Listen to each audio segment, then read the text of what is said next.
എല്ലാവർക്കും നമസ്കാരം. ശരിക്കും പറഞ്ഞാൽ 150ാമത്തെ സിനിമ എന്ന് പറയുമ്പോൾ ഒരു ഗംഭീരമായിട്ടുള്ള ഫംഗ്ഷനോടുകൂടി നടത്തുന്ന കാര്യത്തെക്കുറിച്ചൊക്കെ സംസാരിച്ചു. പക്ഷെ ഈ സിനിമയുടെ ഒരു ലാളിത്യം ഈ ചടങ്ങിനും ഇപ്പോൾ ഉണ്ട്. പക്ഷേ ഈ വേദിയിൽ നിന്ന് എന്നെ ഈ 150ാമത്തെ സിനിമ വരെ എത്തിച്ച എൻ്റെ പ്രൊഡ്യൂസേഴ്സ്, എൻ്റെ ഡയറക്ടേഴ്സ്, എൻ്റെ റൈറ്റേഴ്സ്, എൻ്റെ കൂടെ വർക്ക് ചെയ്ത ആർട്ടിസ്റ്റുകൾ, എൻ്റെ കൂടെ വർക്ക് ചെയ്ത പ്രൊഡക്ഷനിൽ അല്ലെങ്കിൽ യൂണിറ്റിൽ എല്ലാവരോടും ആത്മാർത്ഥമായിട്ടുള്ള നന്ദി ഞാൻ പറയും. ദൈവത്തിനോട് വലിയ സന്തോഷമുണ്ട്.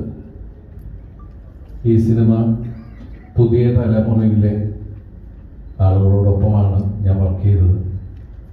അവരും ഇതിലെ സംവിധായകൻ പുതിയ ആളാണ്. അതുപോലെ ഇതിൻ്റെ റൈറ്റർ അദ്ദേഹത്തിൻ്റെ 3ാമത്തെ 4ാമത്തെ 6ാമത്തെ നിന്ന നെപ്പി തന്നെ അങ്ങോട്ട് കയറി. അപ്പം അങ്ങനെ സിനിമകൾ കൂടട്ടെ. ഷാരീസ്, അതുപോലെ സാഗർ, ഇവർ 3 പേരുമാണ് ഈ സിനിമയുടെ കഥ പറയുന്ന സമയം തുടങ്ങി ഇവർ ഒരുമിച്ച്. ഞാൻ ആദ്യം കാണുന്നത് ബിന്ദുവിനെയും ഷാരീസിനെയാണ് ലിസ്റ്റുമായി പറഞ്ഞിട്ട്. ആദ്യം ലിസ്റ്റിന്റെ കാര്യം പറയാം.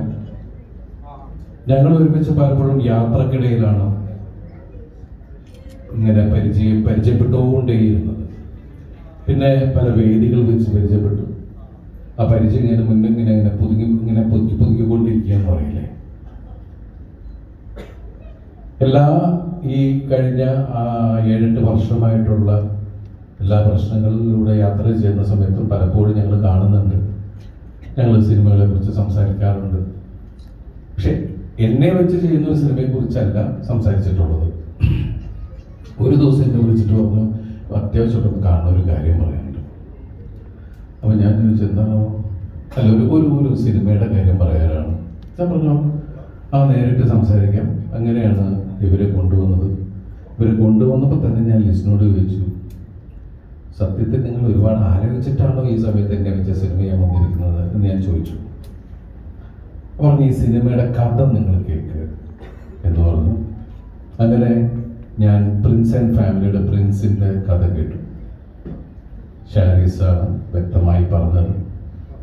ഈ സിനിമ പെട്ടെന്ന് തന്നെ ചെയ്യാനുള്ള കാരണം എന്ന് വെച്ചാൽ, ഈ സിനിമ കാണുമ്പോൾ നിങ്ങൾക്ക് മനസ്സിലാവും. കാരണം ഇത് അത്രയും ആനുകാലിക പ്രസക്തിയുള്ളൊരു ചിത്രമാണ്. കാരണം നമ്മളെല്ലാവരും പ്രൈവസി ആഗ്രഹിക്കുന്ന ആൾക്കാരാണ്. പക്ഷെ നമുക്ക് ആർക്കും ഒരു പ്രൈവസി ഇല്ല. അങ്ങനെയുള്ള ലൈഫിലൂടെയാണ് നമ്മൾ പോയിക്കൊണ്ടിരിക്കുന്നത്.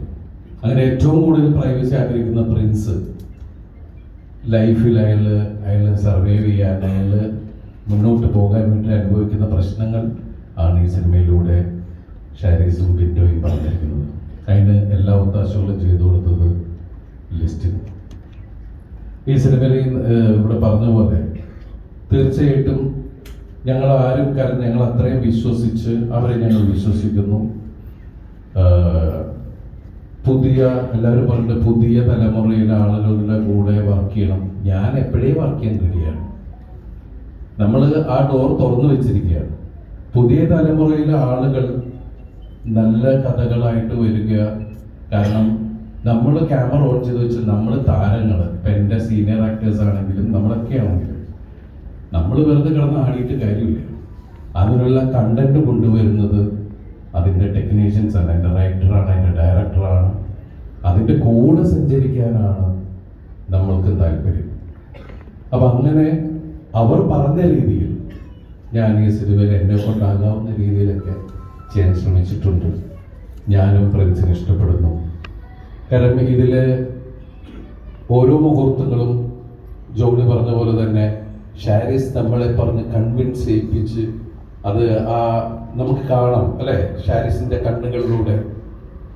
അപ്പോൾ ഷാരീസ് അത്രയും സ്ട്രെയിൻ ചെയ്ത് ആ കഥാപാത്രം ഇങ്ങനെ ചെയ്യുള്ളൂ, ഇതിങ്ങനെയാണ് ചേട്ടാ അങ്ങനെയാണ്. ജോണിയോട് പലപ്പോഴും ചെന്ന് പറയുമ്പോൾ ഞാൻ ജോണിയെ മാറ്റി നിർത്തി ഞാൻ ചോദിച്ചിട്ടുണ്ട്, എനിക്കതൊക്കെ ചെയ്യാൻ പറ്റൂടാ? കാരണം ഞാൻ ജോണിനെ കുറെ കാലമായിട്ട് കാണുന്നുണ്ട്. പക്ഷെ ഏത് ഇൻസ്റ്റിറ്റ്യൂട്ടിലാണെന്നറിയില്ല. ജോണി എനിക്ക് തോന്നുന്നത് ഈ ലിസ്റ്റിന്റെ ഒരു ഇൻസ്റ്റിറ്റ്യൂട്ട് ഉണ്ട്, അവിടെ ഞാൻ പഠിക്കുന്നതെന്ന് തോന്നുന്നത്. നൈറ്റിൽ പോയി ഭയങ്കര പഠിത്തം. അപ്പൊ കാണാത്ത എക്സ്പ്രഷനൊക്കെ ഞാൻ പറഞ്ഞു, ജോണി എന്തെങ്കിലും എനിക്ക് പറഞ്ഞു തരാം. ഇവര് ഒന്ന് പറയുമ്പോൾ നമ്മൾ വാല് മുറിയാൻ പാടില്ലല്ലോ. പക്ഷെ എന്തുകൊണ്ടോ എനിക്കങ്ങനെ ഒരു അവസ്ഥ ഉണ്ടായില്ല അല്ലേ ഭാഗ്യത്തിന്.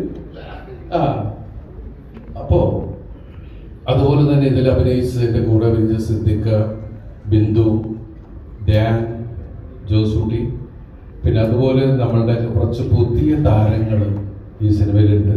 അവരൊക്കെ വന്ന് സംസാരിക്കുന്നതാണ്. പിന്നെ പറയാൻ വന്ന കാര്യം അത് പിന്നെ പറയാം, ലിസ്റ്റ് മറന്ന പോലെ തന്നെ. ഈ 150ാമത്തെ സിനിമയിൽ എത്തി നിൽക്കുമ്പോൾ ശരിക്കും പറഞ്ഞാൽ ഞങ്ങൾ ഈ സിനിമയുടെ അധികം ഫംഗ്ഷനോ കാര്യങ്ങളൊന്നും ഉണ്ടായിരുന്നില്ല. അപ്പോൾ ഷാരിസും ബിന്ദു തന്നെ പറഞ്ഞു, നമുക്ക് ലളിതമായിട്ട് ഈ കാര്യം പറയാം. ഈ മെയ് 9 ഈ സിനിമ വരികയാണ്. ഈ മെയ് 9 വരുമ്പോൾ പ്രത്യേകം എനിക്ക് പറയാനുള്ളത്, ഷാരിസ് ഇവിടെ ഗൂഗിളിനെ പരിചയപ്പെടുത്തി പടത്തിന്റെ ആർട്ടിസ്റ്റാന്ന് പറഞ്ഞ് ആ സാധനം ആരും എടുത്തുകൊണ്ട് കൊണ്ട് നോക്കിയപ്പോൾ ഒരു 9-ാം തീയതി വരെ നമുക്കിത് പിടിച്ചു വെക്കണം. അത് കഴിഞ്ഞ് നമുക്ക് റിലീസ് ചെയ്യാൻ പറ്റില്ല. അപ്പൊ അതുവരെ നിങ്ങൾ അതിനെ എവിടെയെങ്കിലും കൊണ്ടുപോയി രഹസ്യമാക്കി വെച്ചേക്കണം. അപ്പോ ഈ സിനിമയിൽ നമ്മളെ ജോണി ചിരിപ്പിച്ച പോലെ ജോണിയുടെ കഥാപാത്രം നമ്മളെ ചിരിപ്പിക്കട്ടെ. നമ്മുടെ നായികന്മാര് നമ്മുടെ ഇതിൽ പുതുതായിട്ട് അഭിനയിച്ച ഒരുപാട് പേരുണ്ട്. ഈ സിനിമയെ കുറിച്ച് കൂടുതൽ പറയുന്നില്ല, കാരണം ഈ സിനിമയിലുള്ള കാര്യങ്ങൾ നിങ്ങൾ സിനിമ കാണുമ്പോഴാണ് നിങ്ങൾക്ക് എൻ്റെ ഫീൽ ഉണ്ടാവുള്ളൂ. നമ്മൾ പറയാറുള്ള പോലെ തന്നെ ഒരു വെള്ളക്കടലാസ് പോലെ നിങ്ങൾ ഒന്നും പ്ലാൻ ചെയ്യാതെ ഈ സിനിമ കാണാൻ വരിക, ഈ സിനിമ എൻജോയ് ചെയ്യുക. അത്രയൊക്കെയാണ് പറയാനുള്ളത്. എന്തായാലും ഈ സായാഹ്നത്തിൽ ഇവിടെ ഇന്ന് സംസാരിക്കാൻ സാധിച്ചതിൽ സർവശക്തനായ ദൈവത്തോട് നന്ദി പറയുന്നു.